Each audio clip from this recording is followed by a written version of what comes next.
मैं डॉक्टर प्रियांशु शर्मा। मैंने Tirupati medical college से अपना MBBS कंप्लीट किया है और मैं 2018 बैच से पास आउट हूँ।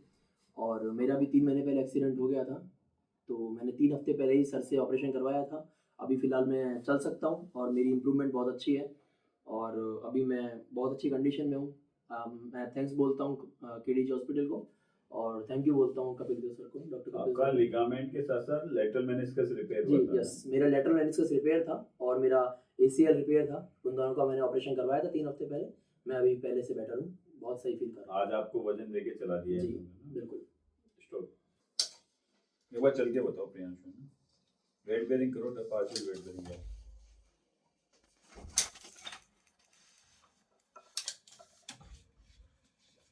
कंफर्टेबल हो? बिल्कुल, कोई दर्द नहीं हो रहा है मेरे को, मैं आराम से चल पा रहा हूँ।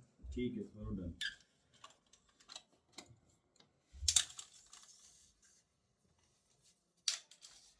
Sir done.